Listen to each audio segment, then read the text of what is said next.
셋. 오늘 이야기 드릴 내용은 아토피 피부염에 대한 이야기예요. 아토피 피부염 중에 어떤 분들은 여름철에 아토피 피부염이 좋아지는데 겨울철에 악화되는 사람들이 있고, 어떤 분들은 유독 여름철, 특히나 우리나라 여름철에 더 악화가 되시는 분들이 있어요. 그래서 유독 아토피 피부염이 우리나라의 여름에 악화되는 이유, 그리고 꼭 여름철에만 악화되는 사람, 이런 분들을 위한 컨텐츠예요. 그래서 오늘 왜 아토피 피부염이 여름철에 악화가 될 수 있는지에 대해서 제가 설명을 드릴게요.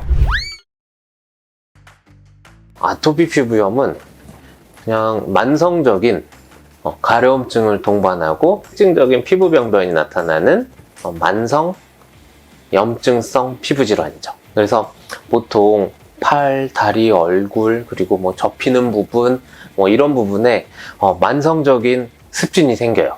그러니까 심하면 진물도 생길 수 있고요. 그래서 치료를 안 하게 되면 그 가려움증이나 그 염증이 더 악화가 되는 그런 경향을 갖고 있어요. 여름철에 악화되시는 분들은 그 원인이 세 가지가 있는데, 그 중에 첫 번째 원인은 과도한 습도예요. 병원에 가니까 보습제 발라주고 습도를 높이라 그랬는데, 과도한 습도는 이게 무슨 말이야? 아토피 피부염 환자분들은 피부 장벽 기능이 떨어져 있어요. 거기다가 아토피 피부염 환자들은 피부 장벽 기능이 떨어져 있는 것뿐만 아니라 피부 장벽 기능의 회복력이 떨어져 있어요. 그러니까 그 얘기는 뭐냐면, 외부 환경이 변화무쌍하게 변화를 하게 될 때 제대로 된 적응을 못한다는 이야기거든요. 아토피 피부염이 정말 심하거나 아니면 피부 장벽 기능의 회복력이 매우 떨어져 있는 분들은 우리나라처럼 여름철에 고온, 온도도 높고 습도도 미친 듯이 높은 이런 환경에 있어서는 더 악화가 될 수가 있어요. 이게 습도가 높으면 좋긴 하지만 거의 과도하게 수분이 가해지게 되면 이쪽 부분이 짓무르게 돼요. 가뭄이 든 땅에 갑자기 폭우가 내리면 홍수가 나요. 흡수가 제대로 안 되기 때문에. 그래서 습도가 너무 올라가게 되면 아토피 피부염이 악화가 될 수가 있어요. 그리고 두 번째, 사계절이 뚜렷한 우리나라의 경우 여름철은 굉장히 햇볕도 세요. 그래서 과도한 자외선을 쪼일 여지가 있어요. 근데 아니 선생님, 지난 콘텐츠에 광선 치료로 아토피 피부염 좋아진다며, 근데 왜 여름철에 자외선 쪼이는데 왜 안 좋아져? 이거 말이 안 되잖아 라고 이야기하시는 분들이 계실 것 같아요. 근데 그렇지만 모든 것은 과유불급이에요. 너무 과하면 안 하니만 못해요. 그래서 과도한 자외선을 쪼인다, 또는 아토피 피부염에 좋다 그래서 바깥에 그냥 햇빛 쬐니까 좋다더라 그래갖고 엄청 많이 돌아다니고 선크림도 안 바르고 햇빛 쪼이면서 계속 있었어. 이러면 그것 때문에 더 일광 화상을 입게 되고, 아까 전에 이야기 드렸죠. 아토피 피부염에 갖고 있는 피부는 피부 장벽 기능의 회복력이 떨어져 있는 상태이기 때문에 한 번 손상이 되면 회복되는데 시간이 굉장히 오래 걸려요. 과도한 자외선을 쪼이게 되면 이것 때문에 더 가려움증이 더 심하게 되고, 다른 사람들보다 더 일광 화상에 더 취약할 수가 있어요. 그래서 이런 분들은 꼭 선크림을 꼭 발라주셔야 되세요. 그리고 마지막 세 번째로, 여러분들 덥고 습하다 그래서 보습제를 안 바르시는 분들이 계세요. 이런 분들은 여름철에 덥고 습하고 이제 이러면 그냥 바깥에 땀도 나고 덥고 습하고 찐떡이고 그러니까 보습제는 바르지 말아야겠다, 그리고 보습제 안 바르시고 다니시는 분들이 계세요. 근데 이렇게 되면 역설적으로 피부가 더 건조해질 여지가 있어요. 여름철 덥고 습한 이런 날씨에 할 수 있는 여러분들의 홈케어 알려드릴게요. 경제적인 여유가 한 30-40만 원 정도 있다, 한 50만 원 정도 여유가 있다, 그러면 제습기만 사도 여러분들의 주위 습도가 확 낮아지기 때문에, 특히나 아토피 피부염 환자분들은 항온항습이 굉장히 중요하고, 과도한 습도가 너무 낮거나 극단적인 환경에 있어서 여러분들의 아토피 피부염이 더 악화가 될 수가 있기 때문에, 이게 제습기 사서 한 달 쓰는 게 하루하루 뭐 바르고 어쩌고저쩌고 바르고 그러는데 시간 노력과 한 달 동안 여러분들이 쓰는 보습제 비용 따졌을 때 제습기가 훨씬 쌀걸요? 제습기 샀다고 여러분들 또 보습제 안 바르고 그냥 다닌다, 그러면 그것도 안 돼요. 보습제는 기본적으로 발라주셔야 돼요. 이거는 항상 중요한, 항상 아무리 강조해도 지나치지 않아요. 그러면 우리나라에서 아토피 피부염이 심해지는데 그럼 이민이 답이냐? 아주 틀린 말은 아니에요. 아토피 피부염 환자분들이 저희 병원에 오시는 분들이 보면 미국에 계셨던 분들이 우리나라에 오면 아토피 피부염이 악화가 돼요. 근데 그분들이 다시 미국으로 돌아가잖아요. 그러면 아토피 피부염이 좋아져요. 그리고 정말 웃긴 게 중국에 계시던 분들이 우리나라로 오잖아요. 그럼 아토피 피부염이 좋아져요. 근데 그분이 다시 중국으로 돌아가잖아요. 그럼 아토피 피부염이 악화가 돼요.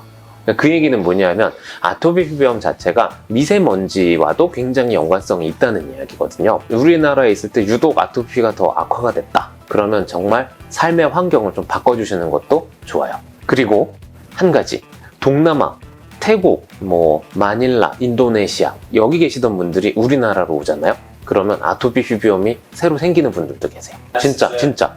그래서 그게 왜 그러냐면 우리나라가 굉장히 극단적인 사계절을 갖고 있고 어떻게 보면 극한의 환경이에요, 우리나라가. 여러분들이 옛날부터 알고 있던 우리나라는 초등학교 때 교과서에 있죠. 우리나라는 사계절이 뚜렷해서 살기가 좋고 여러 가지 경치가 좋다라고 이야기를 하는데 피부 측면으로 봤을 때는 전혀 좋은 게 아니에요. 여러분들 가스라이팅 당하고 있는 거예요. 피부로 봤을 때는 그냥 따뜻한 나라가 제일 좋아. 장마철에 아토피 피부염 환자들은 선크림을 발라야 될까요? 아토피 피부염 환자들은 선크림 바르셔야죠. 무조건 발라야 돼요.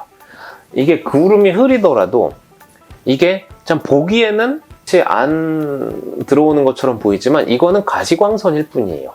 자외선은 날이 흐리더라도 들어올 수가 있어요. 근데 여러분들의 광노화 또는 여러분들의 아토피 피부염을 악화시키는 파장대는 자외선이에요. 여러분들의 피부에 안 좋은 영향을 줄 수가 있기 때문에 꼭 선크림을 발라주시고, 선크림을 발라준다는 이야기는 어느 정도 선크림 자체가 보습 기능도 있거든요. 그래서 보습제를 발라주는 효과도 있기 때문에 아토피 피부염 환자들은 이러한 흐리고 날씨 꾸리꾸리한 날에서도 선크림은 꼭 발라주셔야 돼요. 아토피 알러지 검사 꼭 필요한가요? 아토피 피부염이 있을 때 알러지 검사는 어느 정도 의미가 있어요. 알러지 유발 요인 때문에 악화가 되는 경우들도 굉장히 많아요. 아토피 피부염이 있을 때 보통 진먼지 진드기나 먼지, 곰팡이 이런 것 때문에 아토피 피부염이 더 악화가 될 수가 있거든요. 그런데 알러지 검사를 하게 되면 특정한 유발 요인이 나와요. 그러면 그것만 피해만 주더라도 아토피 피부염의 악화를 방지를 시켜줄 수가 있어요. 이건 정말 의미 있는 검사예요. 그리고 이럼에도 불구하고 안 좋아진다. 그러면 이제 병원에 오셔야죠. 그냥 근처 피부과 병원 가면 아토피 피부염을 치료하는 피부과 전문의 선생님들마다 조금씩 의견차가 있긴 하는데, 저 같은 경우에는 초반에 약을 확 줘서 확 죽여놓고 그 다음에 유지요법을 하는 거를 저는 추천을 드려요. 근데 이게 사람마다 조금 의견 차이가 있긴 하지만 저는 그렇게 해요, 치료를. 병원에 와서 항히스타민제나 너무 심하면 스테로이드를 쓰기도 하고, 스테로이드를 너무나 장기적으로 써야 될 만한 상황처럼 안 좋아졌다 그러면은 스테로이드는 장기적으로 쓰면 부작용이 있기 때문에 그때는 제가 스테로이드만큼의 효과는 있지만 그만큼의 부작용은 없는 다른 약으로 처방을 해드릴 거예요. 자외선을 쪼이는 자외선 치료, 광선 치료라고 하죠. 그래서 그런 치료를 같이 하기도 해요. 그렇게 해서 급한 불을 확 꺼놓고 집에서는 보습제로 유지 치료 하시면은 웬만한 아토피 피부염은 컨트롤이 가능해요. 오늘은 여름철에 유독 아토피 피부염이 나빠지시는 분들을 위한 컨텐츠를 준비를 해봤어요. 보통 아토피 피부염은 온도가 높고 습도가 높으면 병변이 좋아지는 특징을 갖고 있어요. 근데 그렇지만 유독 덥고 습한 날에 더 아토피 피부염이 악화되시는 분들이 있거든요. 이런 분들이 왜 안 좋아지는지, 그리고 안 좋아질 경우엔 치료는 어떻게 하는지에 대해서 오늘 알려드렸어요. 그래서 오늘 더 궁금하거나 더 쓰시고 싶은 말씀 있으시면 댓글 달아주시면 제가 시간이 허락하는 한 제가 또 답글 달아드리도록 할게요. 오늘 아토피 피부염, 사실 제 전공 분야긴 해요. 다음번에는 더 유익한 콘텐츠로 여러분들께 찾아뵙도록 할게요. 경청해주셔서 감사합니다.